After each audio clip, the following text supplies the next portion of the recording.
Bien, jóvenes, bienvenidos nuevamente a la Academia Sepermuni. Hoy en nuestra semana número 12 en Historia del Perú vamos a hablar sobre el auge de la oligarquía agroexportadora. Seguramente también lo deben conocer como república aristocrática. Es un término que acuñó Jorge Basadre. Él básicamente sostiene de que se llama república aristocrática a este grupo de personas cuyo poder va a significar o se va a sustentar principalmente en la agroexportación.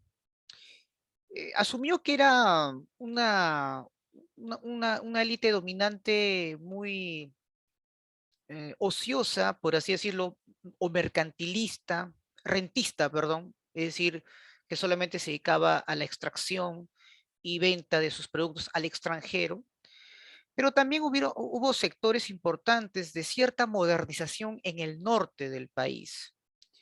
Por eso es que es mejor decir oligarquía, ¿no? Porque en realidad eso es lo que eran. Era un grupo minoritario de peruanos, principalmente limeños, que tomaron el control del Estado y realizaron pues una serie de actividades, pero no en beneficio de los intereses nacionales. ¿De acuerdo? Muy bien. Profesor, ¿y cómo esto prácticamente empieza a ir originándose? ¿Cómo es que surgen estos oligarcas? Bueno, el poder económico lo podemos rastrear desde la época del guano, donde importantes comerciantes peruanos ligados o vinculados al capital británico lograron obtener importantes beneficios y cuando ellos tomaron las riendas del negocio, se enriquecieron tremendamente. ¿Correcto? Muy bien. Vamos entonces a continuar aquí. Un ratito. A ver, ahí está. Profesor, usted dígame si por ahí nos pregunten qué es la República Aristocrática o también llamado segundo civilismo, también llamado así porque obviamente en estos años va a haber un predominio del Partido Civilista, ¿correcto? Aunque hay un punto importante. En San Marcos, por ejemplo, ellos mencionan que el segundo civilismo empieza con Eduardo López de Romaña, pero Jorge Basadre, que llama a esta etapa de nuestra historia República Aristocrática, incluye a Nicolás de Piérola. Profesor, ¿lo incluimos o no lo incluimos? Bueno, hay un importante detalle. Nicolás de Piérola es la bisagra, por así decirlo, para que los civilistas lleguen al poder. El gobierno de Piérola sentó las bases políticas y económicas que permitieron que las oligarquías lograran tomar el control del Estado peruano desde 1899 hasta 1919, que fueron derrotados por Augusto Leguía, ¿correcto? Entonces, por eso es importante la participación de Piérola en la conformación de la república o de la oligarquía agroexportadora. Pero, profesor, ya sea segundo civilismo o república aristocrática, ¿cuál sería su principal definición? Diríamos pues que fue un periodo, ¿no?, de gobiernos de la oligarquía agroexportadora, que unía obviamente a hacendados, comerciantes, dueños de minas, grandes banqueros, todos obviamente ligados al capital extranjero, principalmente británico, ya que esta es la etapa de la hegemonía o del control del capital británico sobre la economía del Perú, ¿correcto? Muy bien. Ahora, entonces, todos ellos estaban organizados en el Partido Civil, así es, ¿no? En el Partido Civil que había fundado Manuel Pardo allá por 1872, que justamente el que obtuvo o ganó las elecciones para ser presidente, ¿no? Fue el primer presidente civilista que hemos tenido.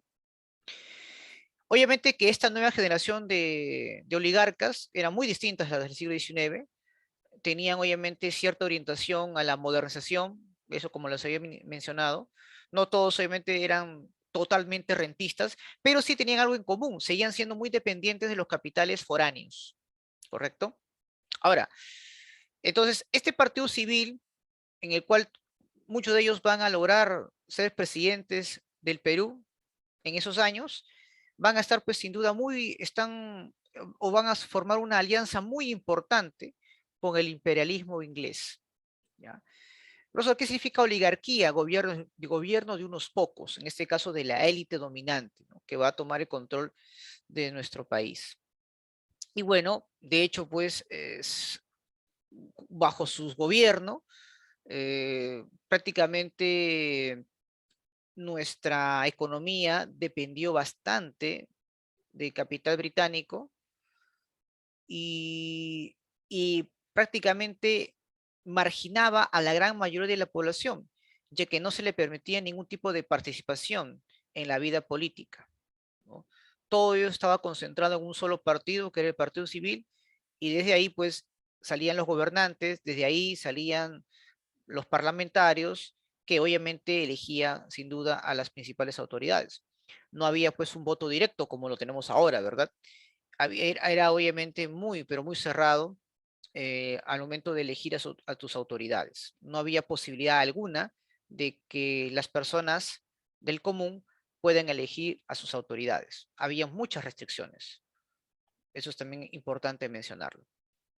Ahora, esto se da en el contexto internacional, jóvenes, en donde obviamente se dan pues las grandes pugnas imperialistas, en la cual pues Inglaterra va a tener rivales directos como parte del desarrollo de las industrias en Europa, principalmente Alemania, y que eso va a provocar sin duda la Primera Guerra Mundial, tema que veremos justamente la próxima, bueno, de aquí a 2 semanas vamos a ver la Primera Guerra Mundial.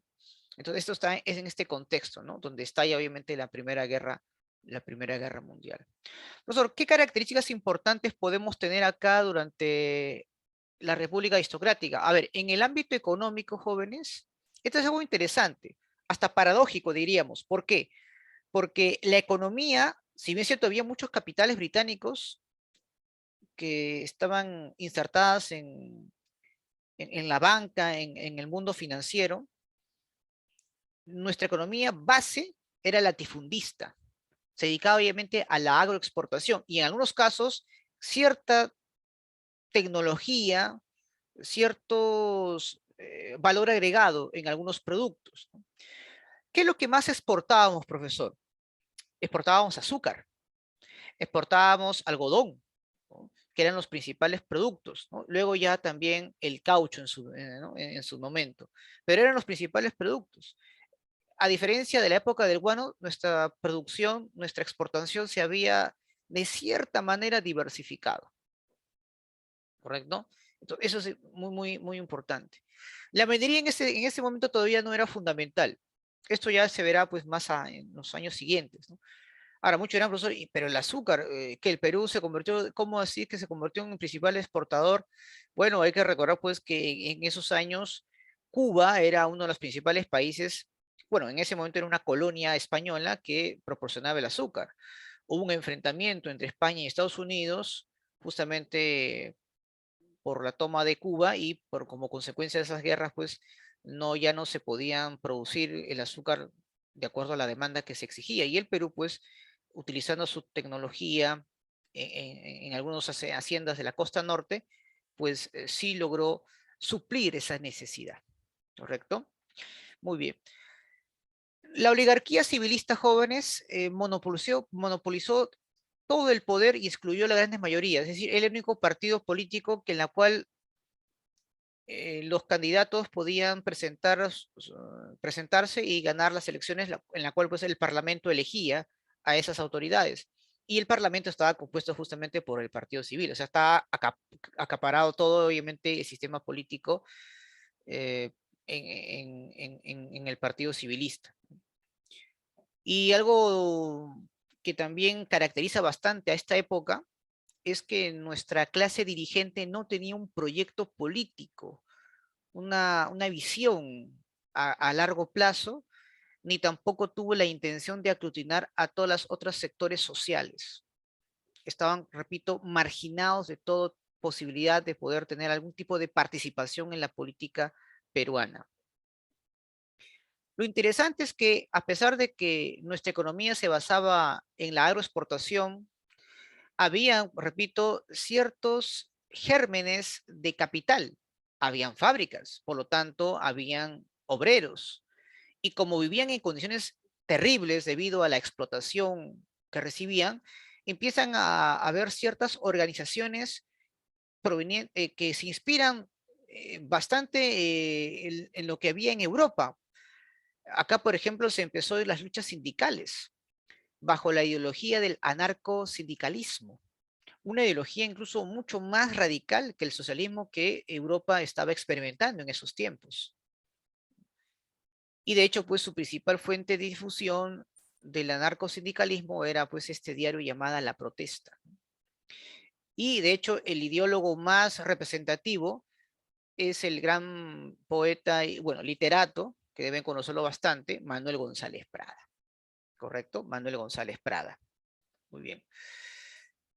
Si bien es cierto, casi todos los sectores de la actividad peruana estaban concentrados o estaban bajo el control del imperialismo británico, habían en algunos casos capitales también norteamericanos, principalmente en minería.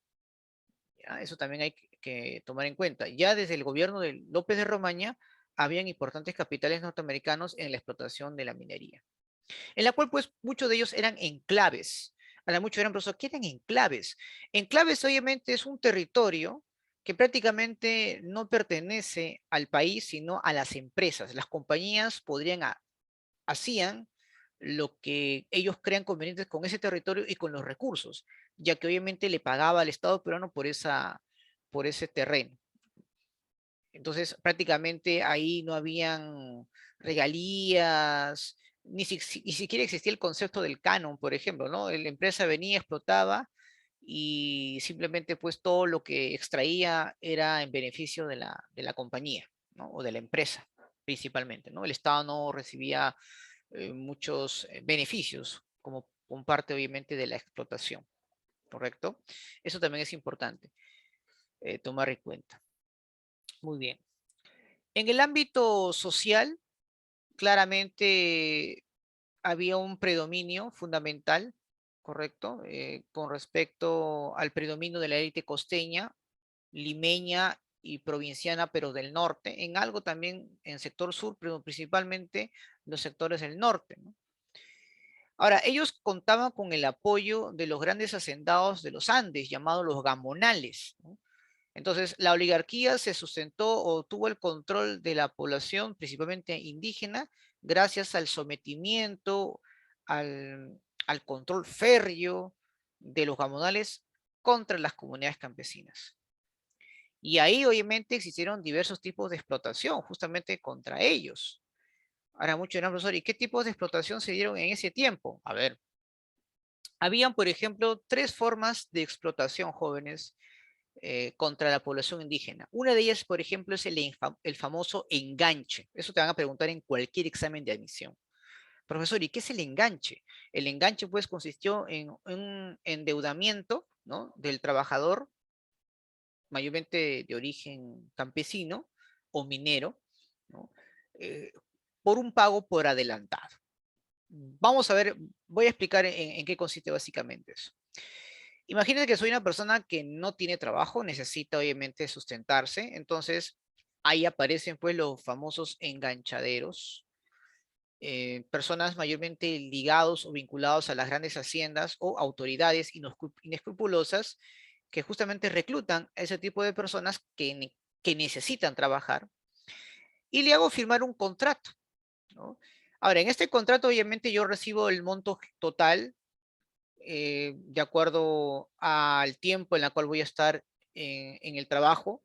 Esto, por ejemplo, se enganche se vio bastante tanto en las zonas andinas como en la costa, ¿no?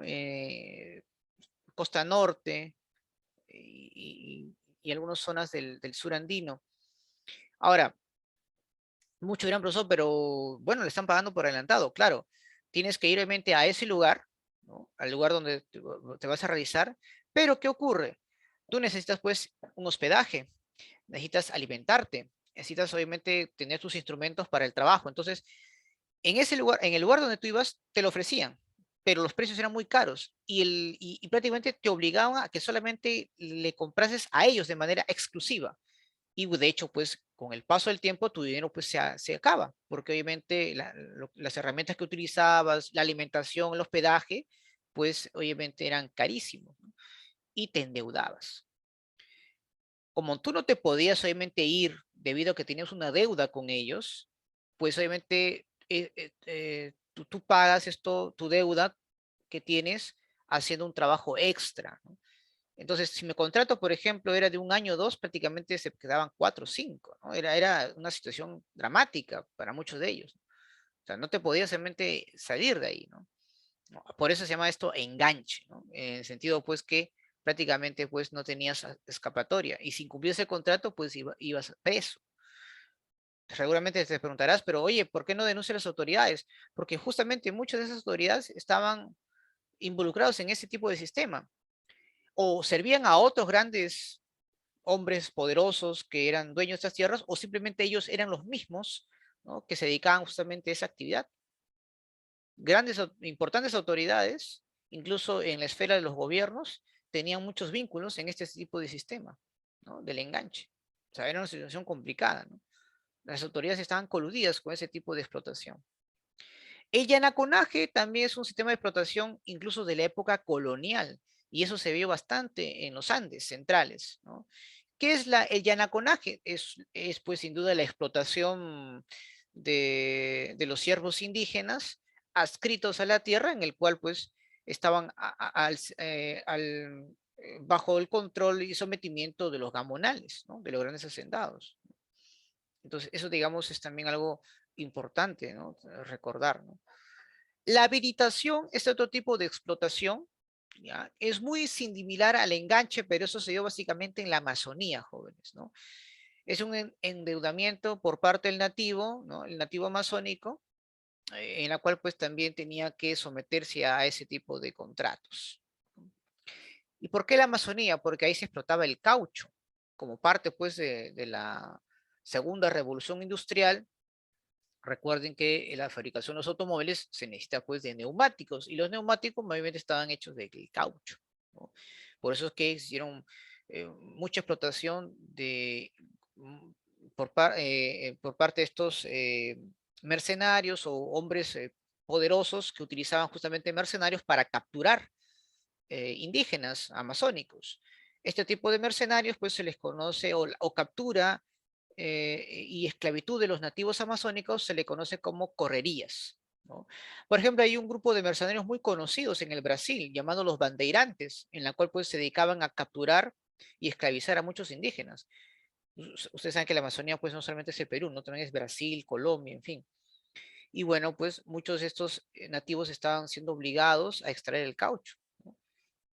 Este abuso fue tremendo porque justamente se dio una etapa increíble con respecto a la explotación del caucho, el famoso boom, ¿no? Del caucho, donde claramente, pues, pero como consecuencia de la alta demanda, la explotación, pues, fue inhumana, ¿no? Fue totalmente terrible para muchas de esas comunidades indígenas amazónicas, ¿no? Muy bien. Entonces, esto, digamos, son algunas características importantes, ¿no? Que vamos, obviamente, a tomar en cuenta. Vamos a estudiar rápidamente, algo breve, algunos hechos o logros de los gobiernos, ¿no? De la República Aristocrática. Empecemos con Nicolás de Piérola. Como repito, él no es del Partido Civilista, no es considerado como el segundo civilismo, por si acaso, si es que te preguntan en San Marcos, pero como te mencioné, él sentó pues las bases del dominio civilista. Ese es uno de sus principales aportes, ya que él permitió pues la estabilidad económica y política, ¿no?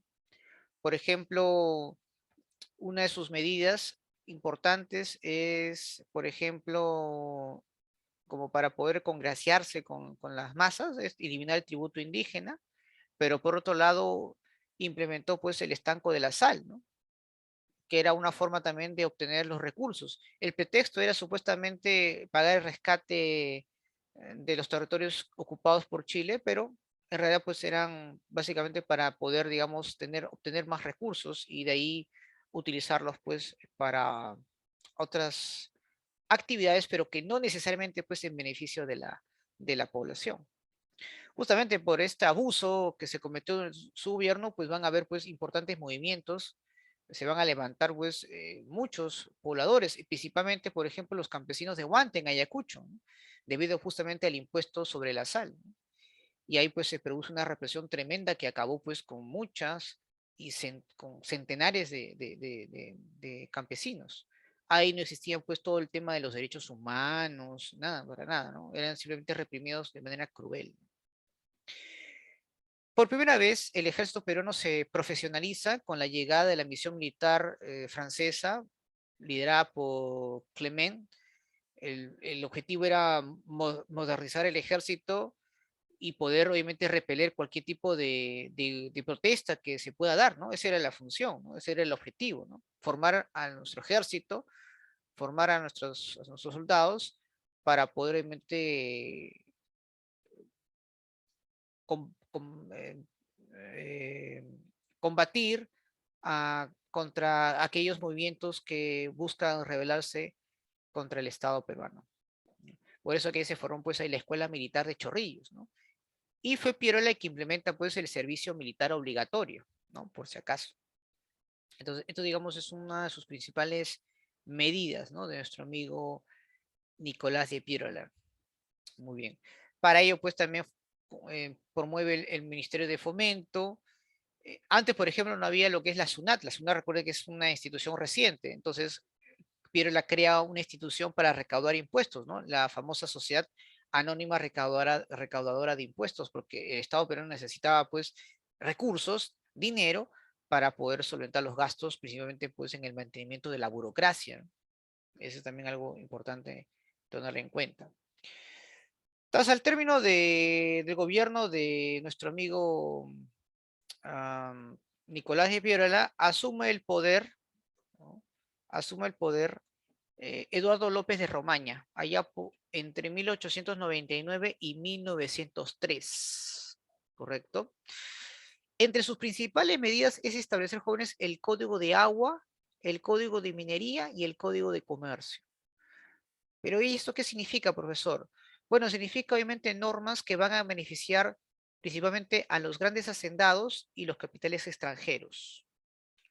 Por ejemplo, cuando hablamos del Código de Agua, era pues de que el Estado le garantizaba este importante recurso a las grandes haciendas para que puedan cultivar, sembrar y poder exportar sus productos. Y a los que tenían, y a los pequeños agricultores o pequeños propietarios de tierras, pues les era muy perjudicial porque prácticamente se les denegaba tener este tipo de recursos de manera reiterativa, ¿no? Ese era algo que es importante. O sea, su gobierno básicamente va a estar, eh, sin duda, sus acciones van a favorecer tremendamente a los intereses de los grandes hacendados y capitales extranjeros. Lo mismo pasa con el Código de Minería.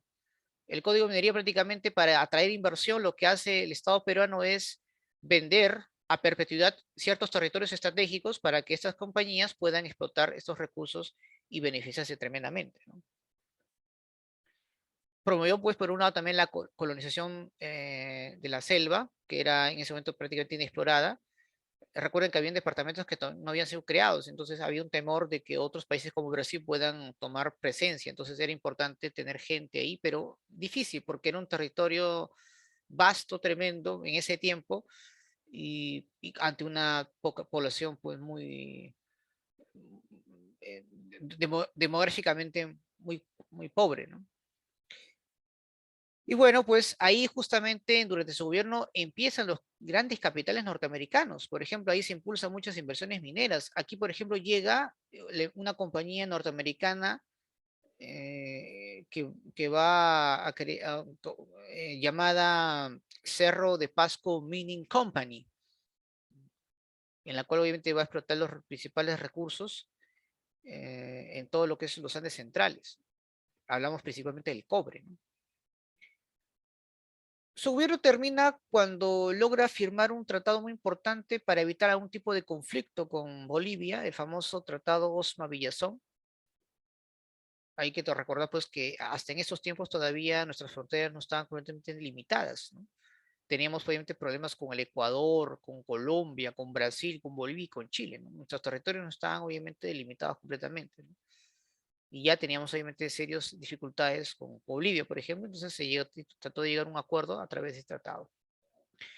Al término de su mandato asume el gobierno Manuel Candamo, otro importante personaje de la oligarquía agroexportadora, representante también del Partido Civil, pero su gobierno va a durar muy poco, ¿no? Él va a gobernar entre 1903 y 1904, ¿no? Muere víctima de cáncer al estómago,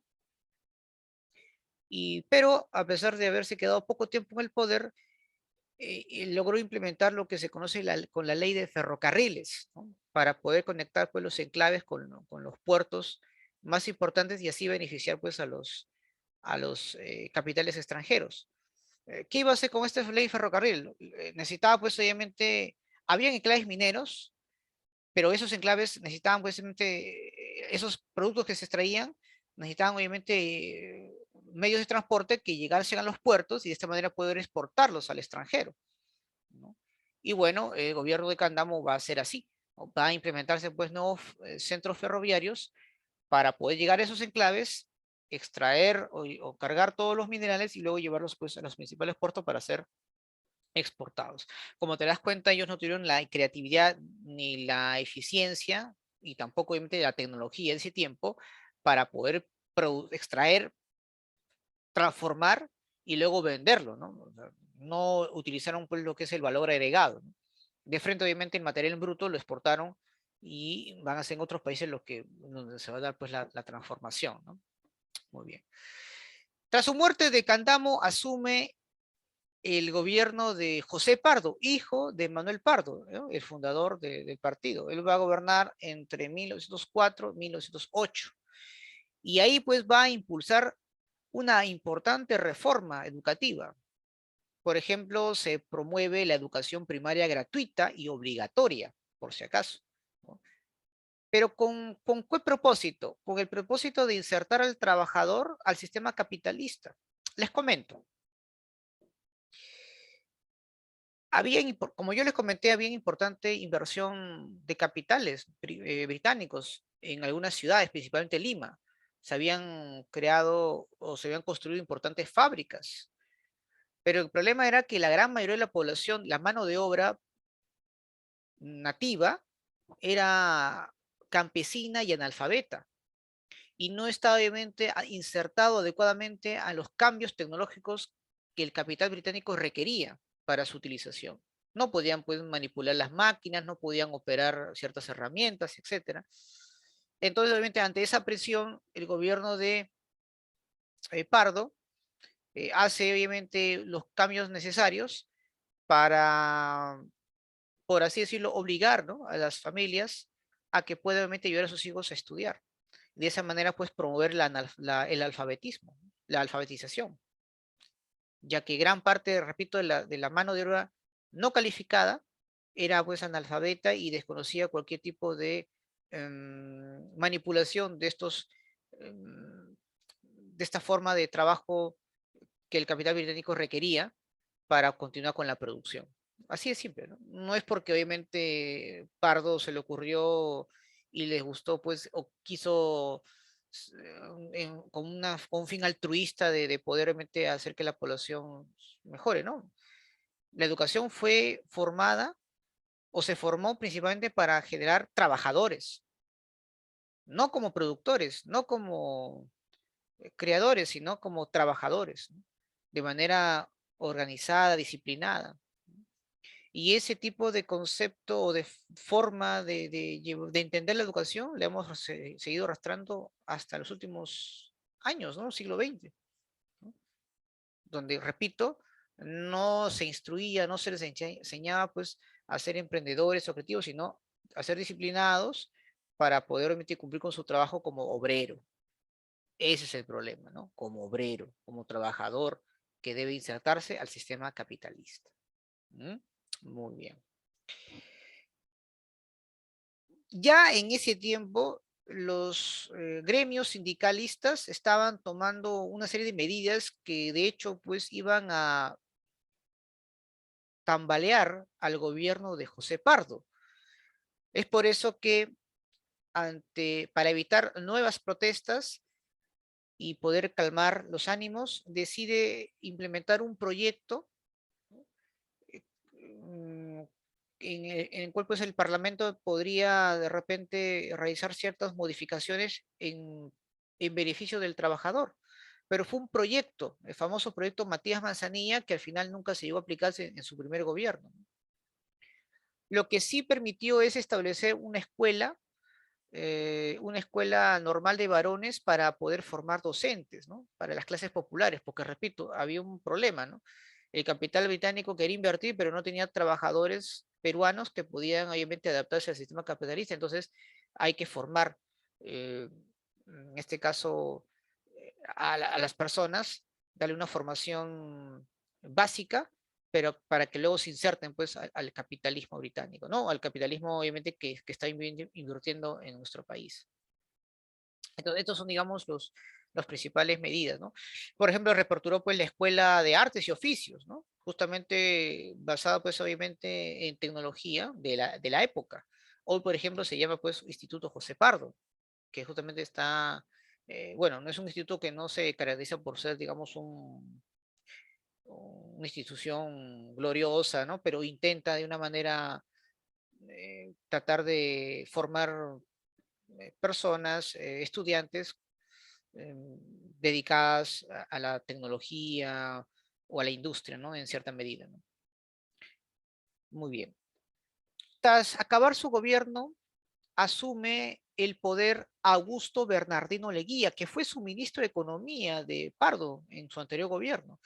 Leguía tampoco era del Partido Civil, ¿no? Al igual que Pierola, ¿no? Pero era un hombre con muy buena preparación, había de contador de profesión, había logrado tener estudios en el extranjero, hombre cuya familia tenía un poder importante en la costa sur, y bueno, él toma las riendas del poder y se realizan pues una serie de acontecimientos, ¿no? Justamente durante el gobierno de Leguía se produce un gran paro una general de todos los trabajadores de diferentes gremios, ¿no? Por ejemplo, el primer paro general que fue organizado por los obreros textiles en Vitarte, justamente, ¿ah? Ese fue algo importante que se va a dar, ¿no? Por primera vez se hace un paro organizado por todos los gremios y dirigido solamente por los trabajadores textiles en Vitarte, ¿no? En Vitarte. Es por eso que Leguía no tendrá otra opción que aplicar o promulgar una ley de accidente de trabajo, en la cual pues supuestamente beneficia al trabajador en caso de algún tipo de accidentes o problemas que iba a tener pues en su labor como trabajador. Pero nunca se aplicó. O sea, esto lo hizo más que todo para aliviar los ánimos, ¿no? Y evitar obviamente mayores protestas, ¿no? Esto es así, jóvenes, es una característica de nuestros gobiernos, ¿no? Hay protestas, bueno, tratan de solucionar de inmediato, pero luego otra vez vuelven, como ya ven, pues que los ánimos otra vez han ido bajando, entonces dejan de hacerlo, ¿no? Es una característica lamentablemente de nuestros gobernantes. Y bueno, este gobierno se caracteriza por ceder bastantes territorios a nuestros vecinos. Por ejemplo, con Bolivia, a través del Tratado Polo Bustamante, y con Brasil, el famoso Tratado Velar de Río Branco, le entrega pues importantes hectáreas, tanto a Bolivia como a Brasil, ¿no? O sea, todo este último, ¿no?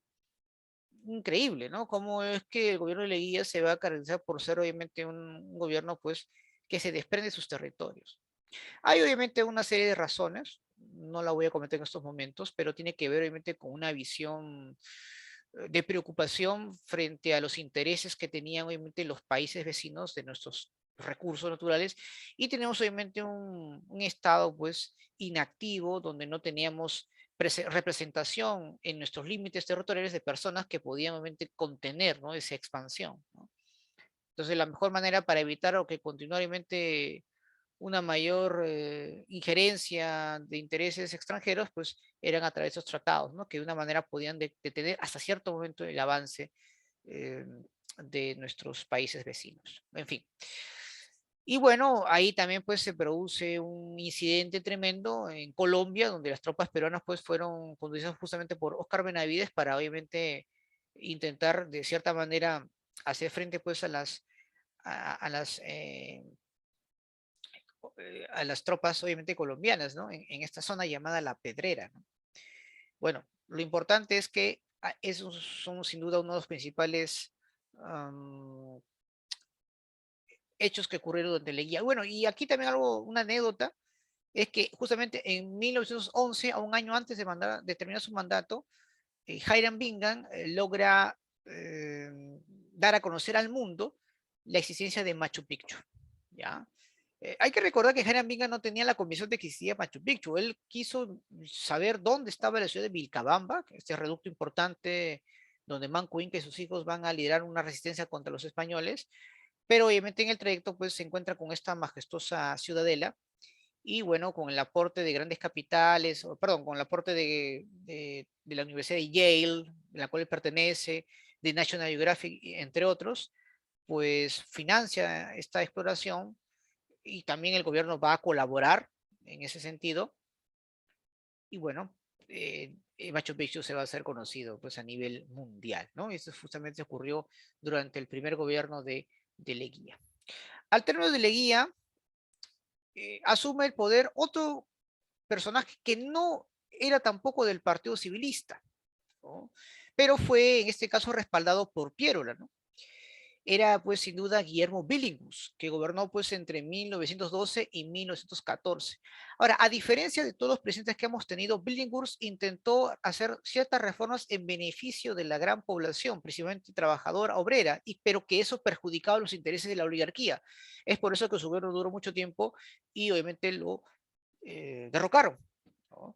Ahora, Billinghus es interesante porque este presidente intentó obviamente primero expulsar o, en este caso limitar el poder del Congreso, ¿no? Que constantemente había líos entre ambos, ¿no? Y bueno, pero al final, pues, el Congreso, al final, con el apoyo de los militares y el respaldo de la oligarquía exportadora, Billinghurst, pues, es sacado del poder, ¿no? Eh, Era un gobierno populista, ¿no? Era un gobierno en la cual le otorgó, repito, una serie de beneficios a los trabajadores, algo que los anteriores gobiernos no habían hecho. Por ejemplo, él promulgó pues o implementó lo que es la ley de 8 horas, pero obviamente en el Callao, ¿no? A los trabajadores de los muelles del Callao, ¿no? Pero fue un primer inicio, ¿no? Promovió pues los barrios obreros, en fin, ¿no? Permitió pues el reglamento de la huelga. Antes la huelga estaba prohibida. Él, Billinghurst, hace pues que la huelga pues sea una protesta legítima. Y bueno, como les mencioné, pues sufre un golpe de Estado promovido pues desde el Congreso, ¿no? Por los civilistas, ¿no? La oligarquía, con el apoyo significativo de los militares liderados por Óscar Benavides, ¿no? Y justamente Óscar Benavides va a gobernar el país por un año y ahí es donde estalla la guerra, ¿no? Claro, su nombramiento fue de manera provisional, ¿no? Justamente para contener pues la protesta social, porque mucha gente no va a querer pues que Billinghurst haya sido sacado del poder, ¿no? Porque le da pues una serie fue un presidente pues repito o un gobierno que dio ciertos beneficios a las grandes mayorías. Entonces para contener pues el caos, la inestabilidad social, Benavides pues toma el control del Perú. Y repito, eso se da pues justamente cuando estalla la Primera Guerra Mundial, ¿no? Y justamente como consecuencia de ello, pues nuestras exportaciones de minerales incrementan, ¿no? Principalmente todas nuestras materias primas, en especial el cobre. Y una vez más llega, pues, otra vez capitales extranjeros, principalmente británicos, para poder obviamente explotar nuestros recursos naturales. Y también compañías norteamericanas. Por ejemplo, llega aquí la International Petroleum Company, la IPC, que era una subsidiaria de la gran empresa del dueño, del hombre más rico del mundo de esa época, Rockefeller, ¿no? El Standard Oil, en la cual pues va a quedarse en Talara y va a explotar el petróleo, y que claramente va a ser muy beneficioso para los intereses de esta compañía. Muy bien. Ya durante el oncenio de Leguía, ¿no? La Brea y Pariñas o la International Petroleum Company, la IPC, va obviamente a adquirir la propiedad de Talara, ¿no? Prácticamente a perpetuidad. van a tener pues que pasar 70 años para que el gobierno de Velasco expropie esos yacimientos petroleros y regrese obviamente al suelo patrio. Justamente la IPC, cuando Velasco la nacionaliza, se va a llamar Petroperú, ¿no? Que actualmente existe, ¿no? Que es una institución importante en nuestro país. Muy bien. Luego de que calmó los ánimos, luego de poder eliminar cualquier tipo de protesta social, ¿no? Benavides entrega el poder otra vez a José Pardo, jóvenes, ¿no? José Pardo asume el liderazgo, ¿sí? Entre 1915 y 1919. Bueno, ahí José Pardo no tenía otra opción de que ante las demandas y ante las protestas que aún se acarreaban, decide pues promulgar la Ley General de las 8 horas del trabajo a nivel, ¿no?, nacional, ¿no? Por eso se llama Ley General, ¿no? Donde obviamente van a tener todos los trabajadores ese beneficio. Um, Otro dato interesante es que durante su gobierno se produce un incidente tremendo. Eh, Nosotros teníamos una embarcación llamada el Lorton, que es, bueno, era una embarcación no solamente peruana, ¿no? Sino también habían otros de otras nacionalidades. Pero esta embarcación pues es hundida aparentemente por un torpedo alemán. Y ahí es donde pues el Perú rompe relaciones diplomáticas con Alemania, ¿no? Obviamente Alemania alega pues que el buque, que esta embarcación tenía una inscripción inglesa, ¿no? Que era su rival en ese tiempo, ¿no? Recuerden que la realidad durante la Primera Guerra Mundial pues era principalmente entre Alemania e Inglaterra, y acusaba a esta embarcación pues que llevaba insumos, fabricación de explosivos, en fin, ¿no? Pero el Perú pues en eso ante bueno, había una presión mediática por parte de Estados Unidos, ¿no?, y Europa, que claramente pues, sobre todo Inglaterra especialmente, al final pues el Estado peruano rompe pues relaciones diplomáticas con Alemania, y se vuelve pues un país contrario pues a los intereses, o un país pues que se va a tratar de vincular tremendamente con ese país, ¿no? Había pues, repito, una presión, ¿no?, por parte em, de ese entonces Inglaterra, ¿no?, que controlaba bastante nuestra economía, y también pues nuestra oligarquía estaba muy vinculada al capital británico, ¿no? Um, Esto me hace recordar lo que ahora hace poco acaba de ocurrir, ¿no? Muchos países de Sudamérica, entre ellos el Perú, han manifestado su rechazo a Rusia, ¿no? Claro, no han roto relaciones diplomáticas, pero es un primer paso, ¿no? Hay otros países que no han hecho lo mismo, ¿no? México, Brasil, por ejemplo, no han, por así decirlo, condenado esta invasión rusa a Ucrania, ¿no? Pero el Estado peruano inmediatamente, por consideración y por el Consejo del Ministerio de Relaciones Exteriores, pues ante la ONU marcó pues su rechazo, ¿no? De hecho, ahí hay una presión, sin duda, ¿no? Que claramente el Estado peruano ha tenido que aceptar. Muy bien, vamos a ver acá. Bien, eso es básicamente, pues sin duda, una de las principales características, ¿no?, de nuestra oligarquía agroexportadora, ¿no? Muy bien. Lo que sí hay que aclarar que con la República Aristocrática, chicos, sí existió cierta estabilidad política, porque claramente estaba bajo el control de un cierto grupo de poder, y el resto de la población pues simplemente no tenía opción de tener una participación alguna, ¿no? Y de hecho estaban muy bien, habían congeniado muy bien con la casta militar, ¿no?, con los militares en el Perú. Eh, Recuerden que la única situación en la cual pues los militares actuaron contra un presidente civil ha sido pues con Billinghurst, ¿no? Claro, el único golpe de Estado que se gestó en este periodo fue contra Billinghurst, ¿no? Que fue el único pues que interrumpió la hegemonía del Partido Civil, ¿no? De hecho, ¿por qué Billinghurst? Primero porque no era perteneciente al Partido Civil, ¿no? Y él sí pues aglutinaba a los grupos de poder económico, ¿no? O, perdón, él más bien chocó contra ese grupo de poder económico de ese momento, ¿no? Y por esa razón pues lo sacaron. Eso es muy importante, ¿ah? cuando hay un gobierno que obviamente choca con los intereses económicos, simplemente pues hacen todo lo posible para sacarlo del poder, ¿no? Eso lo hemos visto pues a lo largo de la historia, ¿no? Muy bien. ¿Preguntas, dudas, chicos, hasta aquí? ¿Alguna consulta? ¿Todo claro? ¿Sí? Ya, muy bien. Vamos a hacer una pequeña pausa, chicos, y luego hablamos sobre historia universal. Vamos a hablar sobre la primera revolución industrial, ¿ya? Entonces, una pequeña pausa y retornamos.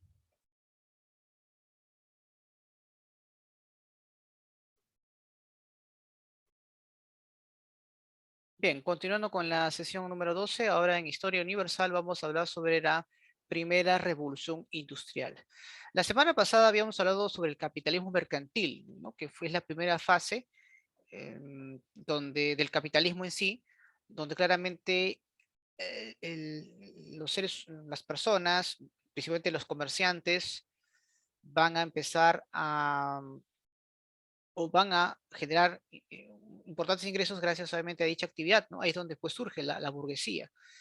Aquí va a cumplir una función importante los artesanos, aquellos maestros que en sus talleres van a realizar pues una serie de productos basados en manufacturas, con la cual pues permite justamente la producción.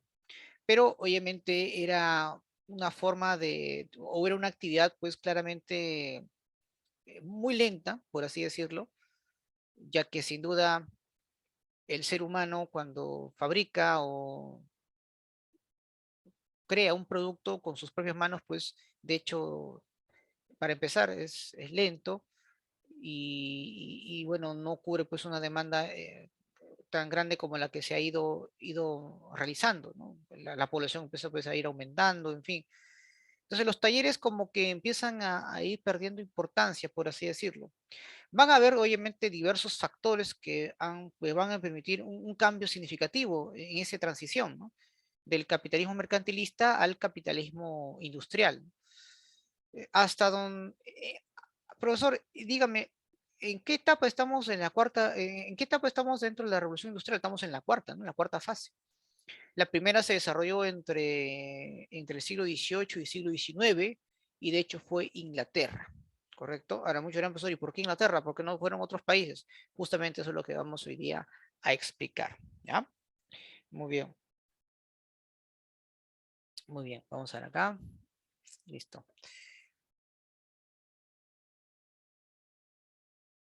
A ver, a ver, un ratito. Muy bien.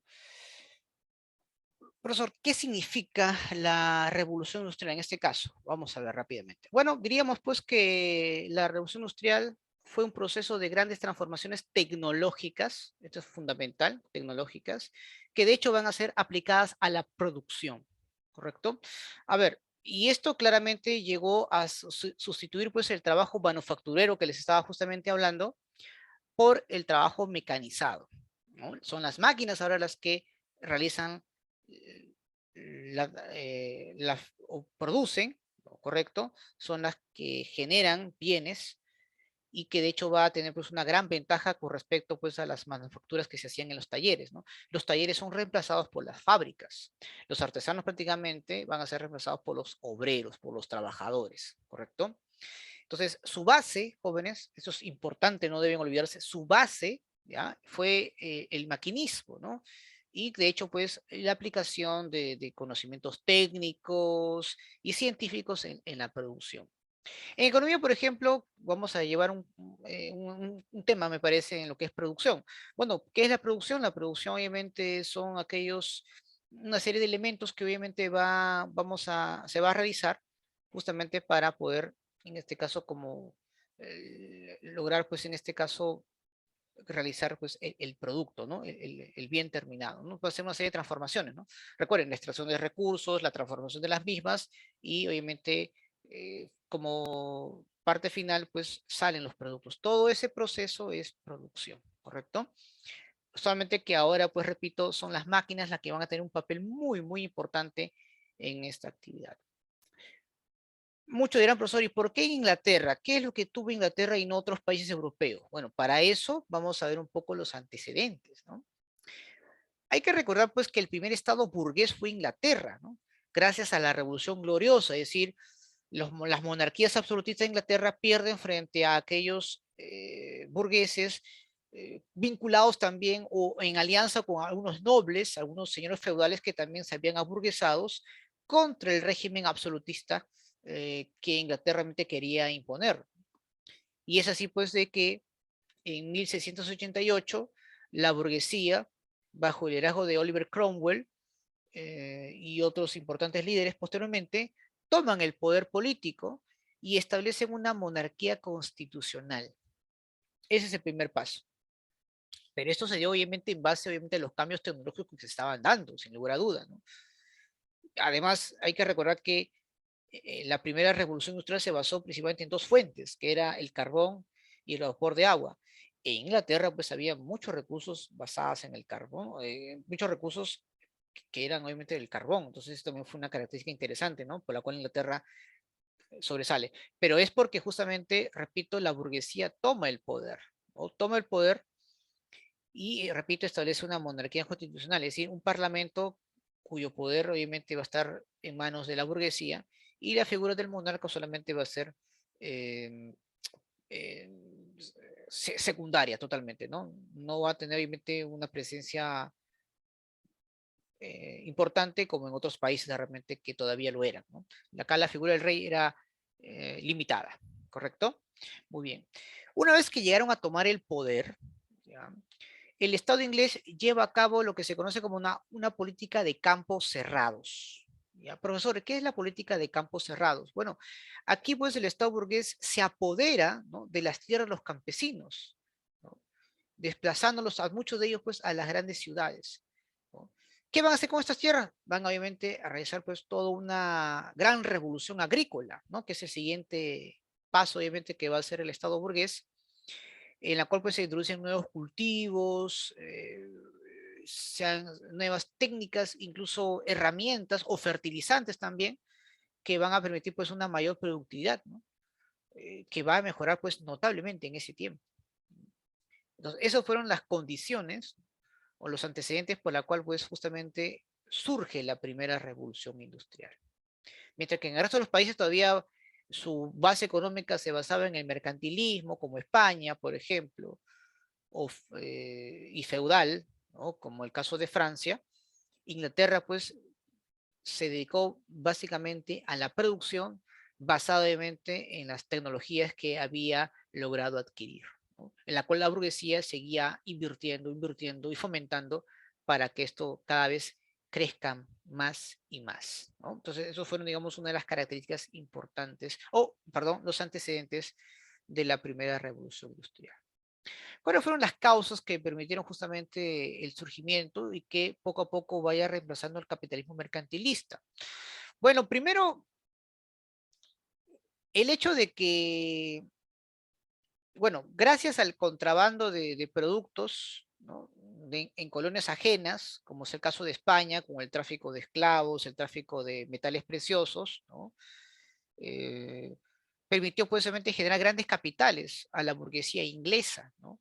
Es decir, la acumulación original de capital fue el primer paso que permitió justamente que la revolución industrial sea una realidad. Miren, desde que la burguesía apareció en el siglo XIII, allá por la Baja Edad Media, hasta el siglo XVIII, o sea, miren cuántos siglos han pasado, casi 500 años, el, el cambio, la dinámica del sistema capitalista no había cambiado mucho. Fue recién justamente con la extracción de los metales preciosos de América, que luego fueron a parar a Europa, y el tráfico de esclavos, es la que permitió pues generar grandes capitales y que gracias a ello le permitió pues pasar recién a la siguiente fase del capitalismo mercantilista, que era pues el capitalismo industrial, ¿no? En menos de 10 años, la revolución industrial fue una realidad, gracias justamente a la acumulación originaria de capitales. Esto es fundamental. Luego, la gran demanda de la producción textil fue sin duda otra razón por la cual la primera revolución industrial surge. Inglaterra colocó todos sus productos textiles en diferentes mercados del mundo, jóvenes. Primero en Europa y luego en otros continentes, incluso luego en América. Recuerden que luego de que Latinoamérica se independiza, Inglaterra pues empieza a tener una mayor injerencia en las economías de estas nuevas repúblicas. Y uno de sus primeros productos, sin duda, pues era la industria textil, ¿no? Llegó pues a América, donde obviamente antes Inglaterra no podía vender estas colonias porque pertenecían a España. Con las reformas borbónicas, España no tiene otra opción de que abrir los mercados y es donde Inglaterra pues lleva su mercadería a América y permite obviamente comercializar directamente con esos países. Entonces, esa gran demanda de la producción textil también eso permitió que la revolución industrial se consolide, ¿no? Bajo el liderazgo de Inglaterra, ¿no? Y bueno, otras causa principal para el desarrollo de la revolución industrial en esos años es sin duda pues el desarrollo de innovaciones tecnológicas, ¿no? Se van a dar pues nuevos inventos financiadas por la burguesía, en la cual de hecho muchos de esos inventos se van a aplicar en la producción. En cada revolución industrial, los inventos se aplican en la producción, como en el caso de la cuarta revolución industrial. Pero hay que recordar que la cuarta revolución industrial, a diferencia de la tercera y las anteriores, esta se está dedicando básicamente a servicios. Servicios basados en conocimiento y tecnología.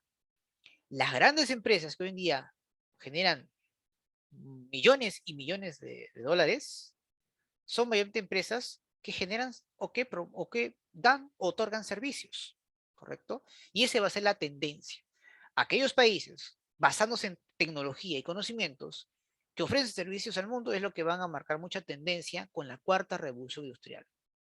Todos aquellos que dominen inteligencia artificial, por ejemplo, que dominen todo lo que tenga que ver con las nubes, la Internet de las cosas, el Big Data, el blockchain, todo ello es lo que obviamente va a marcar una tendencia muy importante en las próximas décadas. ¿Sí? Muy bien. Entonces, estos básicamente fueron las principales causas jóvenes por el cual se están desarrollando, sin duda, o permitieron pues el surgimiento de la primera revolución industrial, liderada por Inglaterra por las razones que justamente les mencioné, ¿no? Un Estado burgués con una visión adecuada, tenía una élite que tuvo objetivos claros y lograron pues desarrollar todas esas tecnologías porque tenían el dinero, tenían el capital necesario para ello, ¿no? Principales características jóvenes de la primera revolución industrial. A ver, primero, de hecho, Inglaterra es el principal y el único representante. ¿Ya? Recuerden que en la segunda revolución industrial van a ser otros los países, ¿verdad? Que también ya lo comentaré en su debido momento. Entonces, Inglaterra, ¿no? Por las razones que ya justamente habíamos mencionado. La fuente de energía, esto mucha atención porque te van a preguntar en examen de admisión, las fuentes de energía que se utilizaron, ¿de acuerdo? Que se utilizaron, fue sin duda el carbón y el vapor de agua, ¿de acuerdo? En Inglaterra pues había, o existe todavía pues, importantes yacimientos de carbón, ¿no? Y gracias a esas fuentes, muchos de estos inventos pues lograron obviamente realizar una serie de, de acciones muy importantes en beneficio de Inglaterra, ¿no? Las máquinas, eh, todos los inventos mayormente funcionaban con este tipo de fuente de energía, ¿no? Como vapor de agua o carbón, ¿correcto? Muy bien. Y bueno, la industria pues más destacada, ¿no? En esta primera revolución industrial es sin duda la industria textil, ¿no? Se convirtió pues en la principal industria del mundo, ¿correcto? La principal industria del mundo. Eso es también importante mencionar. Esto me hace recordar algo interesante, ¿no? Recuerden que en la época colonial nosotros habíamos hablado de los obrajes, ¿no? ¿Se acuerdan? Que eran talleres textiles en la cual solamente se podían comercializar en el mercado interno, ¿no? España no permitía que sus colonias puedan vender sus telas a otros países, ¿no? España era el que podía suplir esa necesidad. Pero miren, ¿no? Cómo es que luego pasan los siglos y justamente la industria textil es la que va a sobresalir y esta vez bajo el liderazgo de Inglaterra, ¿no? Bueno, ese es un problema, ¿no? Que hemos tenido desde siempre cuando no hemos podido independizarnos, no hemos podido desarrollar una industria propia, ¿no? Y eso lo seguimos arrastrando desde el inicio de la República hasta la actualidad, ¿no? Seguimos, obviamente, seguimos siendo obviamente un país de materias primas, de exportación de materias primas, ¿no? En fin, vamos a ver acá.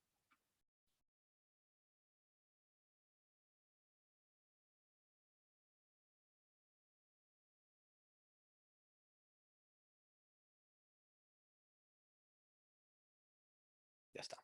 Muy bien. Principales inventos, a ver, observen ahí, todos obviamente tienen que ver con la industria textil. Por ejemplo, está la máquina de hilar, ahí está, por ejemplo, ¿no? Está la máquina de hilar, se pueden observar acá. Ya, esta fue creada por James Hargreaves. Tenemos el telar mecánico, ahí está, telar mecánico. Su inventor pues va a ser Edmund Cartwright. Tenemos a la locomotora, ¿no? Que funcionaba con carbón o con vapor de agua, ¿no?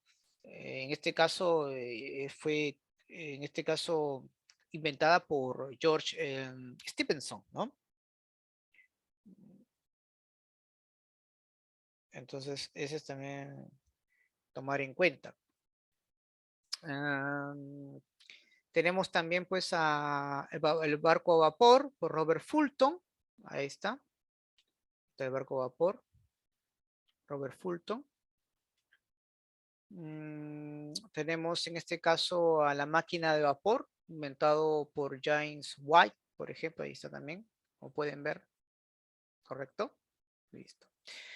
Vamos a ver rápidamente, jóvenes, las consecuencias de la primera revolución industrial. En primer lugar, hablamos de las luchas sociales, ¿no?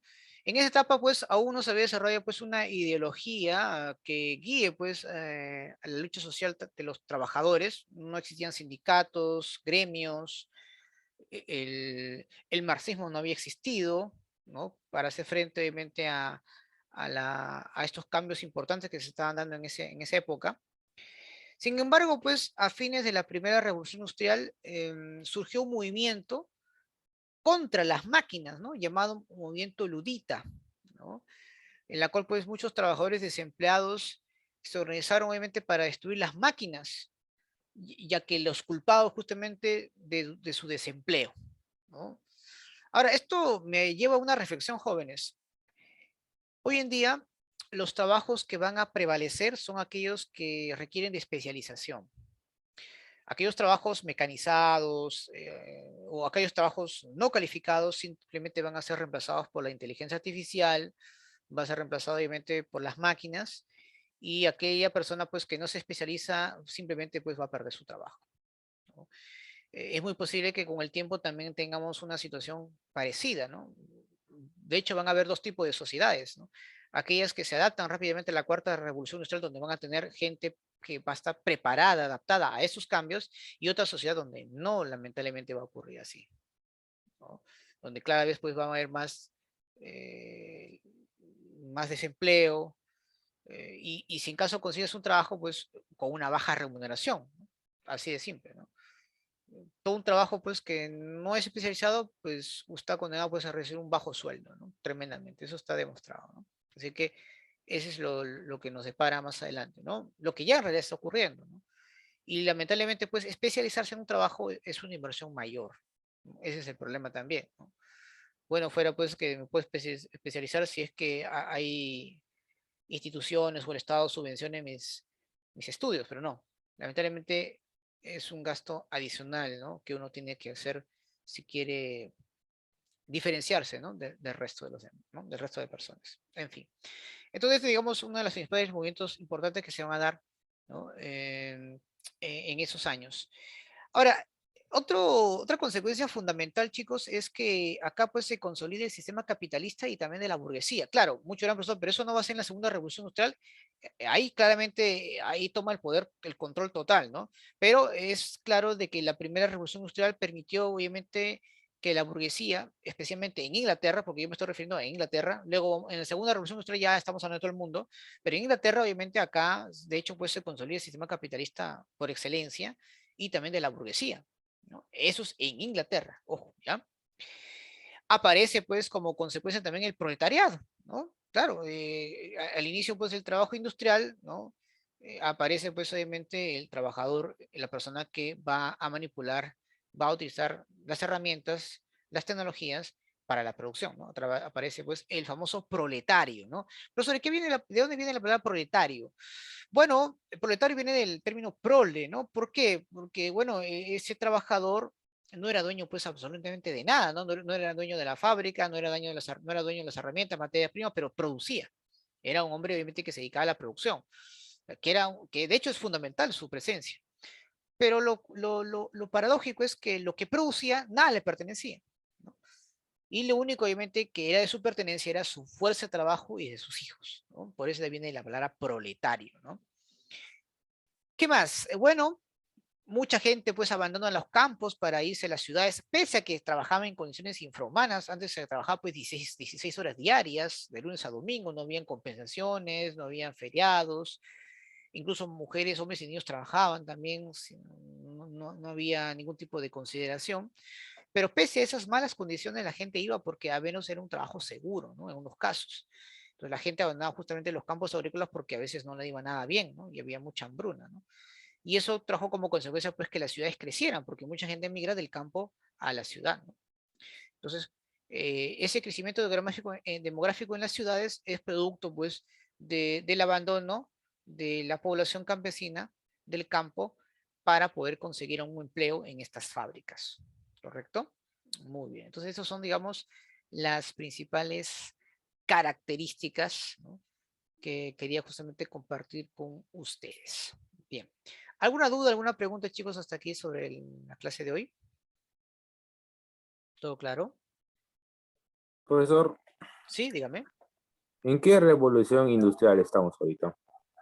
Estamos en la cuarta revolución industrial, donde Y ahora lo que cuándo predomina, comenzó, profesor? lo que predomina no son los bienes, sino son los servicios. Bueno, posiblemente ya estemos hablando de la cuarta ya entre los años 70 y 80, ¿no? Pero que en los 90 empieza pues a notarse con mayor fuerza, ¿no?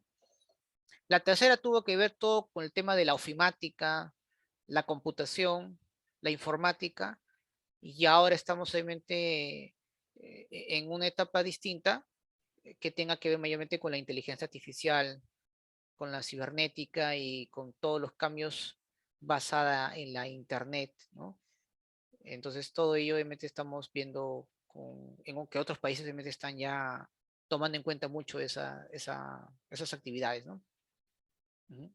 Y lo curioso es que cada revolución industrial se acorta, ¿no? Porque la primera, por ejemplo, fue 18 y 19, la segunda fue entre el siglo XIX e inicio del siglo XX, la tercera pues, puede ser a mediados del siglo XX, hasta los años 80, como te mencioné, y ahora pues estamos en la cuarta, ¿no? Y es posible que en 40 años más estemos pues en la quinta, ¿no? La revolución industrial. Ujú. Bien. ¿Alguna otra duda?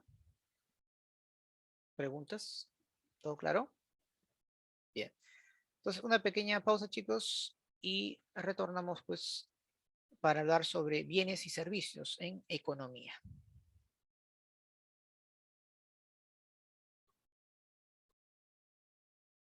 Y jóvenes, finalizando esta sesión número 12, vamos a terminar hablando en economía. Disculpen acá, un pequeño error.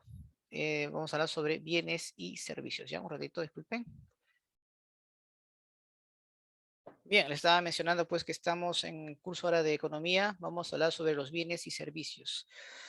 Ahora, para poder obviamente tocar a profundidad este tema, de hecho, vamos a recordar un poquito qué son las necesidades. Bueno, necesidades, pues, de hecho, es una carencia o falta de algo, ya sea fisiológico o psicológico, que para poder suplir, obviamente, el ser humano, pues, requiere de hacer una serie de transformaciones de la naturaleza, extraer los recursos necesarios para poder lograr la satisfacción. Hoy en día, ese logro de la satisfacción se basa principalmente en esa transformación en el cual utiliza el ser humano con su tecnología los recursos necesarios para poder realmente satisfacer una necesidad en la transformación de bienes y servicios, ¿correcto? Ahora muchos dirán, profesor, entonces, ¿qué son bienes? ¿Qué son servicios? Ahora justamente vamos hoy día a conocer, ¿sí? A ver, empezamos entonces acá. Ahí está. Muy bien. Miren, em, los bienes jóvenes vendría a ser pues todo objeto tangible, ¿no? Que nos permite obviamente satisfacer una necesidad. Obviamente, para que eso ocurra, el hombre pues tiene que tener las herramientas, la tecnología necesaria para poder justamente transformar dichos recursos, ¿correcto? Ahora, esto de los bienes, de hecho, es algo histórico, ¿no? Esto es algo que los seres humanos hemos logrado hacer desde tiempos inmemoriales, ¿no? Desde el advenimiento de incluso, no solamente de las grandes civilizaciones, ¿ah? Sino estamos hablando también incluso en tiempos de la comunidad primitiva, ¿no? Solamente que nuestras herramientas en ese tiempo pues eran muy precarias, muy sencillas, y bueno, la transformación pues de estos recursos no eran muchos, ¿no? Y recuerden que el ser humano era pues al principio cazador, recolector, ¿verdad? Con el paso de los siglos, el hombre poco a poco pues empieza a conocer mejor su entorno, utiliza nuevas herramientas que le van a permitir justamente aprovechar mejor dichos recursos, ¿verdad? Pero eso ha pasado pues por mucho tiempo, ¿verdad? Claro. Entonces, esto es muy importante, ¿no? Justamente pues los bienes tienen mucha relación pues con la forma obviamente cómo nos hemos relacionado al momento de producir, ¿no? En este caso pues hablamos de los famosos modos de producción, ¿no?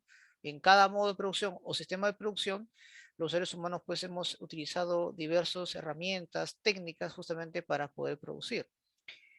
Según la historia, o en este caso la, la escuela socialista nos dice pues que hemos pasado por cuatro modos de producción, ¿verdad? Hablamos de la comunidad primitiva, el esclavismo, el feudalismo, ¿no? Y el capitalismo, ¿correcto? Muy bien, hoy estamos pues en el capitalismo postindustrial, ¿no? Justamente hace poco estábamos hablando de revolución industrial, de hecho estamos en la cuarta, como justamente acabo de mencionar, ¿no?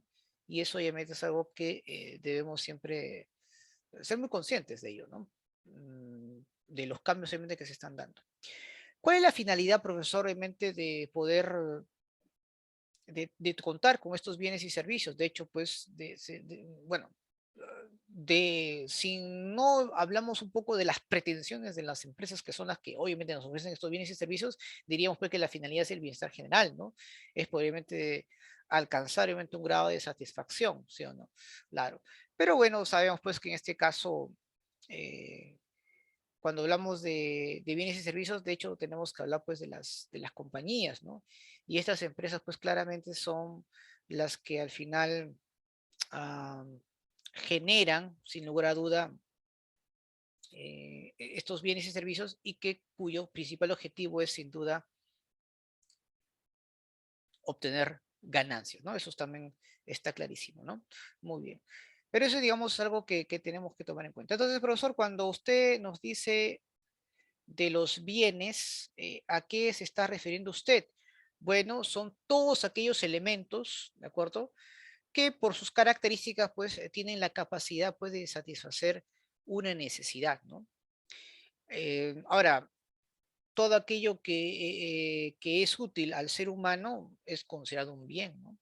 Pero tiene una característica principalmente, ¿no? Es un bien, por lo general, pues es tangible, ¿no? Es decir, por lo general digo, ¿no? ¿Por qué? Porque ahora vamos a hablar cuando hablamos de clasificación de bienes, vamos a hablar también de los bienes intangibles, ¿ah? Y algunos se van a sorprender, pero lo importante es tomar en cuenta esto, ¿no? Que hay que tomarlo siempre presente. Ahora, estos bienes eh, pueden ser bienes libres o bienes económicos. Se le llama bienes libres, jóvenes, porque son aquellos que están en la misma naturaleza y que el hombre o el ser humano no lo ha transformado, ¿no? Lo adquiere directamente del entorno, ¿no? Por ello que se dice pues que son abundantes, no tienen valor de uso, tampoco tienen un valor de cambio y no tienen propietarios. Pero la pregunta es, hoy en día, ¿algún bien que nos permite satisfacer una necesidad será realmente un bien libre? No, ¿no? Hoy en día, pues, hablamos de los bienes económicos, ¿no? Son todos aquellos que han sido producidos por el hombre, ¿no? Cuyo objetivo, pues, de hecho, es lograr, pues, la satisfacción del mismo. Y de hecho, pues tiene obviamente una serie de características, ¿no? Al ser producidos, ¿no? De hecho, pues son escasos, ¿no? ¿Por qué? Bien, porque no todo el mundo puede adquirirlas, ya que tiene un precio, tiene un valor, ¿no? Tiene un valor de cambio, puede ser trasladado de un propietario a otro. Entonces, esto, digamos, es algo muy importante reconocerlo. Hoy en día no existe ningún bien que el hombre utilice para satisfacer una necesidad que no sea un bien económico. Así de simple. Tienes sed, tienes ganas de beber, pues obviamente simplemente lo que haces es adquirir, ¿no? Una bebida que pueda obviamente satisfacer tu necesidad. Tienes hambre, ya no te vas a casar, ¿no? Te vas obviamente a un lugar donde te permite obviamente alimentarte, ¿no? Y pagar por ello, ¿no? Entonces, eso, digamos, es importante recordarlo, ¿no? Muy bien. Vamos ahora, si me permiten aquí, vamos a ver un poco de cómo clasificamos los bienes. Mira, observa, ¿no? Por su duración. Bueno, por su duración pueden ser bienes fungibles o infungibles, ¿no? Por eso que son bienes fungibles, son aquellos pues que no son duraderos, ¿no? Se consumen ni bien se utilizan, solamente pueden ser utilizados, obviamente, una sola vez, ¿no? Por ejemplo, ¿no? Eh, por ejemplo, a ver, vamos a ver acá, alimentos, ¿no? Bebidas, ¿no? En fin, ¿no? Son productos prácticamente descartables, ¿no? En cambio, un bien no fungible es justamente aquello que dura, por ejemplo, se consumen o se pueden utilizar pues varias veces. Y son pues, aquellos bienes de un lento consumo, ¿no? Vestimenta, libros, etcétera, ¿no? Profesor, por su naturaleza, bueno, por su naturaleza diríamos que pueden ser bienes materiales o inmateriales, ¿no? Ahí justamente te hablé del tema de lo intangible, ¿no? Los bienes materiales, ¿a qué se refiere? Bueno, son aquellos que tienen una existencia física, que se puede ver, se puede tocar, ¿verdad? Eh, es decir, son bienes aquellos que pueden ser percibidos por nuestros sentidos, obviamente, ¿no? Y bueno, en general, pues son bienes que constantemente lo utilizamos, ¿no? Una pelota de fútbol, celular, laptop, etcétera, ¿no? En cambio, los bienes inmateriales jóvenes no tienen una existencia física propiamente dicho, ¿no? Están dentro de lo que se conoce como la categoría de creaciones intelectuales, eh, aquellos que tienen un valor subjetivo, ¿no? Por ejemplo, las marcas, las patentes, las franquicias, los logotipos, ¿no? Entonces, no tienen obviamente, repito, un valor físico en sí, sino que están valorados en base a la creatividad, ¿no? Del ser humano, ¿no? Por eso se llaman, pues, bienes inmateriales. Por su utilización, profesor, bueno, por su utilización, bueno, tenemos los bienes de consumo y los bienes de capital, ¿no? Ahora mucho dirán, profesor, ¿y qué significa ello, profesor? Bueno, bienes de consumo son cosas, pues, aquellos que logran satisfacer directamente una necesidad, ¿no? También esto se le conoce como destino, ¿no? Son utilizados en este caso los bienes de consumo son utilizados para el consumo de las personas, para su satisfacción, ¿no? Son aquellas que, repito, satisfacen directamente las necesidades de las personas, ¿no? Están desde los alimentos, eh, los muebles, televisores, que de hecho, pues, buscan obviamente una satisfacción plena, ¿no? Muy bien. Tenemos los bienes de capital, que a diferencia de los bienes de consumo, los bienes de capital son utilizados solamente para generar otros bienes. Y esto mayormente pues lo utilizan las empresas, ¿no? O aquellos que sin duda quieren obviamente seguir produciendo o beneficiarse mucho más, ¿no? Em, por ejemplo, hablamos de las máquinas, hablamos de las herramientas locales, vehículos, el mismo dinero, ¿no? Por ejemplo, si yo utilizo el dinero para poderme pasear, para irme de viaje, ese es un bien de consumo. Pero si yo utilizo el dinero para prestar a otra persona y por ello recibo intereses, ese dinero se convierte en un bien de capital. Entonces, todo aquel objeto que te permite generar otros ingresos o bienes, pues es considerado un bien de capital. Por ejemplo, me compro un departamento Y ese departamento, por ejemplo, lo utilizo para vivir, es un bien de consumo. Pero si ese departamento lo utilizo para alquilar, se convierte pues automáticamente en un bien de capital, ¿correcto? Entonces, ese, digamos, es la gran diferencia en ese aspecto. ¿Correcto? ¿Son los únicos tipos o clasificación de bienes económicos que hay? No, obviamente tenemos mucho más, ¿no? Están, por ejemplo, los bienes intermedios, y los bienes finales, ¿no? Ahora, mucho dirán, profesor, ¿y qué son los bienes intermedios? Bueno, los bienes intermedios, en este caso, jóvenes, ¿ya? Son aquellos que se requieren todavía de una transformación adicional para poder lograr una satisfacción plena, ¿no? Es decir, no están listos todavía para el consumo final. Se requieren obviamente de otros transformación adicional para poder lograr satisfacer a las personas, ¿no? Mayormente estos son los insumos, ¿no? Por ejemplo, el cuero, la tela, la madera, ¿no? O sea, para yo poder hacer zapatos, obviamente necesito el cuero y otros elementos adicionales para poder crearlas, ¿no?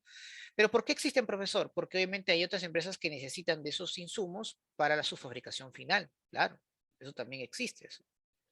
En cambio, los bienes finales ya no requieren ningún tipo de transformación adicional, ¿no? Ya están listos para ser utilizados en el momento, ¿no?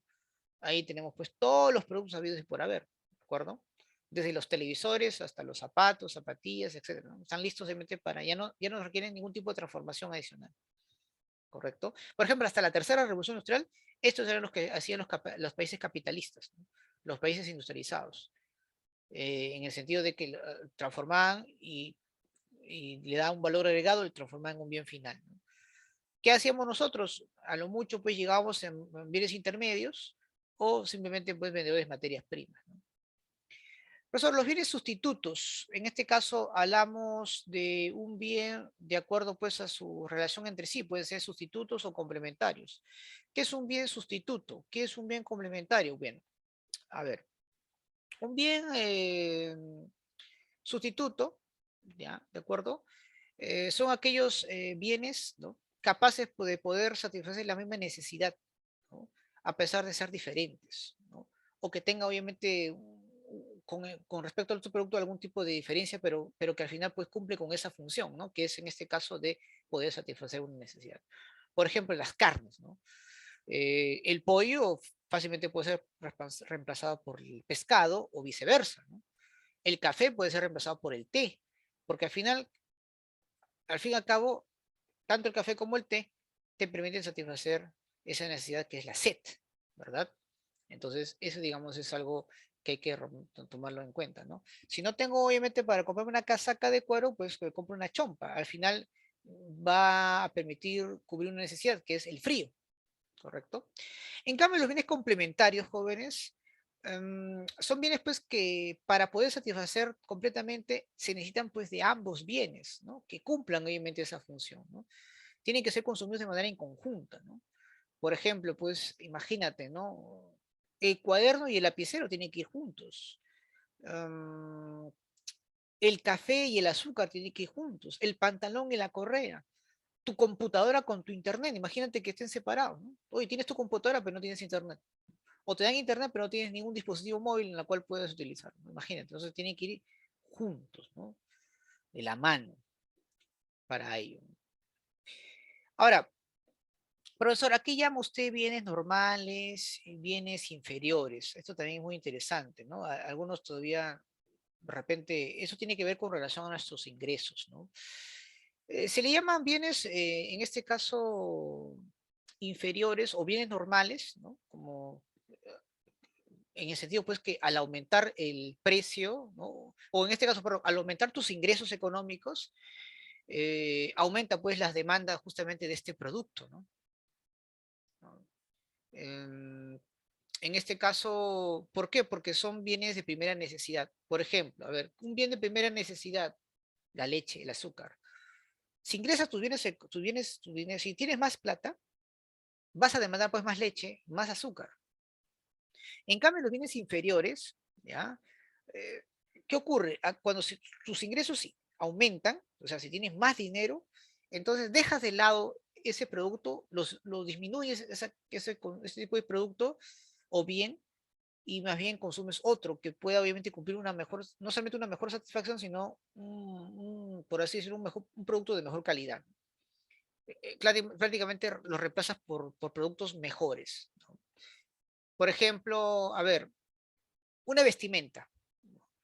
Si yo tengo dinero, más dinero, no es que me voy a comprar más ropas usadas, ¿no? Al contrario, dejo de hacer esa ropa usada y me compro una ropa nueva. ¿Sí o no? Claro. A ver, yo te pregunto, ¿no? Si antes consumías menudencias de pollo, tú que estabas comiendo tripita ahí en la carretilla, tienes más plata, comerás más comida, tripita de pollo en carretilla. No, ahora te vas a un restaurante, ¿sí o no? Claro. Es porque son bienes inferiores. Tú antes te ibas en combi, ahora tienes más dinero y ya no te vas en combi. Te hacen a lo mejor lo que haces es un colectivo. O un colectivo o te compras tu carro, por ejemplo, ¿no? Entonces, ese también es algo muy, muy, muy importante, ¿no? Tomar en cuenta. Muy bien, chicos. Ahora vamos a hablar un poco más sobre los bienes, ¿no? Profesor, por su aspecto jurídico, es que esto aquí hay que tomarlo con mucha importancia porque, de hecho, pues han venido en muchas preguntas de examen de admisión, ¿ah? Y eso obviamente hay que reconocerlo, ¿no? Por ejemplo, por su aspecto jurídico o por su código civil, ¿no? Puede ser pues bienes muebles o bienes inmuebles, ¿no? Profesor, ¿qué son bienes muebles? Bueno, los bienes muebles el ser humano puede trasladarlo de un lugar a otro, ¿no? Por eso se dicen bienes muebles, ¿no? Es fácilmente trasladarlos, ¿no? Puede ser, pues, en este caso, a ver, un cuaderno, un lápiz, etcétera, ¿no?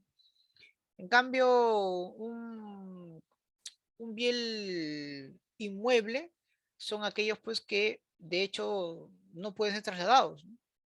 De un lugar a otro, no al menos de manera muy fácil, ¿no? Y si en caso ocurra es muy costoso, pero en este caso es preferible que sean inmuebles, ¿no? O categorizarlos con bienes inmuebles. Ahí tenemos pues edificios, tenemos viviendas, los terrenos, ¿no? En fin. Ahora, según nuestro Código Civil, un avión y un tren que debería ser un bien mueble están catalogados por ser bienes inmuebles. Tú dirás, ¿por qué? Si pueden trasladarse de un lugar a otro. Lo hacen por dos razones. Primero, porque es muy costoso estos bienes. Y segundo, porque no todo el mundo pues tiene un avión o tiene un tren propio, ¿sí o no? ¿Verdad? Entonces, ese básicamente es la razón, ¿no? Por ese sitio. Ahora, acá hay un dato importante. Voy acá a apagar mi camarita para que lo puedas ver aquí un ratito. A ver, ¿dónde está? A ver, un ratito. Creo que era así. Mira, ahí dice por su relación con el comercio internacional, ¿no? Puede ser bienes transables o bienes no transables. ¿Qué significa eso, profesor? Bienes transables. Son aquellos bienes que sí se pueden comercializar, ¿no? Están dentro de la legalidad, por así decirlo, ¿no? Ahora sí voy a encender mi camarita. Ya está, ¿no? Claro, son todos aquellos que están permitidos, ¿no? Que el comercio mismo los permite. En cambio, los bienes no transables son aquellos bienes que no se pueden comercializar, ¿no? Como nuestro patrimonio cultural. Ahora, en la práctica, lamentablemente se da porque hay una gran demanda, ¿no? Claro, pero un comercio convencional no emite ese tipo de compra y venta de productos culturales, ¿no? O de aquellos bienes que de hecho el mundo los considera pues ilegales, ¿no? Pero en un mercado ilegal o un mercado negro, pues siempre existe obviamente esas demandas y por lo tanto vamos a ver mucho de este comercio, ¿no? Pero esa es la diferencia, ¿no? Entre bienes que son transables, es decir, que se pueden comercializar y aquellos que no, ¿no? Porque eso ya depende, repito, de las disposiciones que tienen los países al momento de comercializar, ¿no? Muy bien.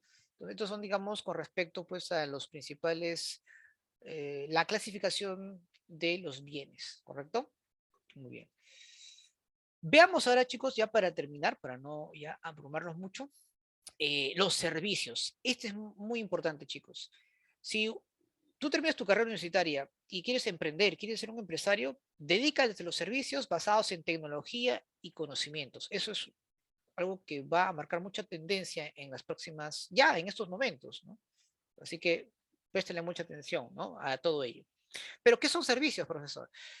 Bueno, son las diferentes actividades económicas, ¿no? Que los seres humanos realizan a través de los cuales pues buscan satisfacer una necesidad, eh, en este caso, con la prestación de servicios, ¿no? En este caso, los profesionales ¿Cuál es el servicio que presta? Sus conocimientos, por ejemplo, ¿verdad? Muy bien. Entonces, de hecho, pues es esa prestación, ¿no?, que uno realiza a otras personas con el propósito de satisfacer sus necesidades. Pero en el fondo, obviamente, sobre una ganancia, obviamente, ¿no? Pero ese es el término o la definición tradicional, ¿no?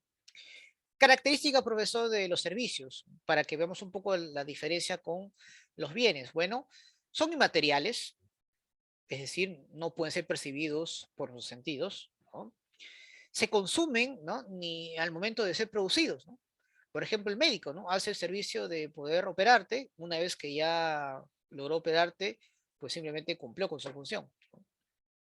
El docente, ¿no?, cumplió obviamente en enseñarte una materia, listo, ¿no? El abogado te ayudó obviamente de un juicio importante, cumplió con su función, ¿verdad? Ya, entonces, el servicio, a diferencia de otros productos o de los bienes, se consumen en el acto una vez obviamente que ya se hayan producido, ¿no? Eso es importante. ¿Quieres volver a ese mismo servicio? Pues hay que obviamente pagarlo, ¿no? Claro que sí. Esa es la diferencia con los bienes principalmente. Y lo interesante es que también muchos de estos servicios se requieren obviamente de bienes. El médico, por ejemplo, para poder realizar algún tipo de diagnóstico o una operación necesita pues instrumentos, ¿no? Igual que el docente, el que maneja pues tecnología, tendrá todos los conocimientos, pero necesita pues de instrumentos, de maquinarias, etcétera. Entonces, muchos servicios, obviamente, sobre todo ahora con la tecnología, de hecho, pues se necesita pues de utilizar bienes, ¿no? Imagínate un gasfitero pues que no tenga sus implementos, ¿no? ¿Cómo podría hacer ese servicio, no? Entonces, eso digamos algo que hay que recordarlo siempre. Finalizamos, chicos, con la clasificación de los servicios, según quién lo brinda y según a quién se brinda. A ver, en este caso, de acuerdo a quienes lo brindan, tenemos pues los servicios privados y los servicios públicos. Profesor, ¿qué es un servicio público? Bueno, son organizados y administrados por el Estado, ¿de acuerdo? Por ejemplo, la educación, los colegios estatales, las universidades públicas, la atención médica en los hospitales, seguro social, etcétera. Por lo cual, pues obviamente es menos costoso, ya que el Estado asume, ¿no?, gran parte, obviamente, de los gastos. En cambio, un servicio privado está organizado y administrado por empresas ajenas al Estado, ¿no?, empresas privadas, ¿no?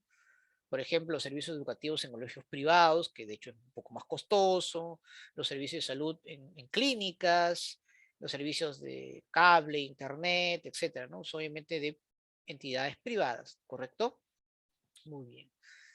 Ahora veamos según quién se brinda o en este caso de acuerdo a quién se les brinda, ¿no?, el servicio. Puede ser pues un servicio individual o un servicio colectivo.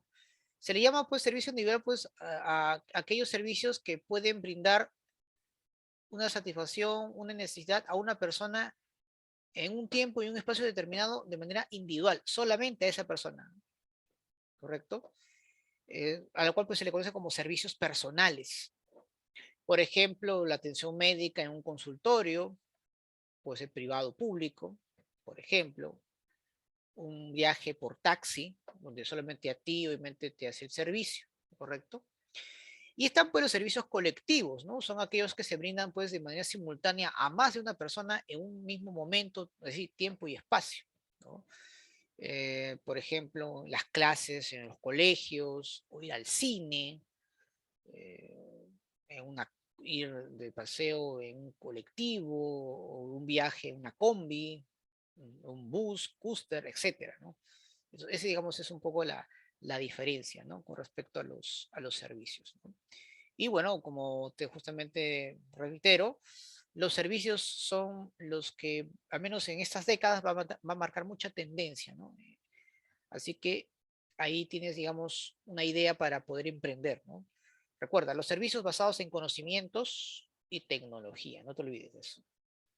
Bien, chicos, ¿alguna pregunta, alguna duda sobre este tema? ¿Todo claro? ¿Sí? Ya. Sí, Eh, profesor. ok, perfecto. El material se lo voy a enviar al aula, ¿ya? Ya lo tengo preparado, ahora más tarde lo subo y lo pueden ustedes ya verificar, ¿sí? Muy bien, a ver, por acá hay una preguntita. Dice, esta no tiene nada que ver con el tema, pero dice, ¿cómo se llama que el Estado interviene para el desarrollo de las redes viales y la infraestructura del país? ¿Cómo se llama que el Estado invierte para el desarrollo de las redes viales y la... Bueno, ahí, digamos, cuando hablamos de un Estado intervencionista, bueno, en realidad, pues el Estado en temas de infraestructura sí interviene, ¿ah? En este caso, ¿no?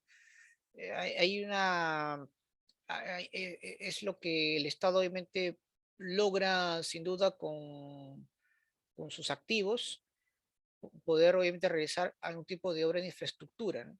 Claro que para ello pues se utiliza, por ejemplo, si hablamos de redes viales, de hecho pues utiliza o solicita el apoyo de empresas privadas para ello, ¿no?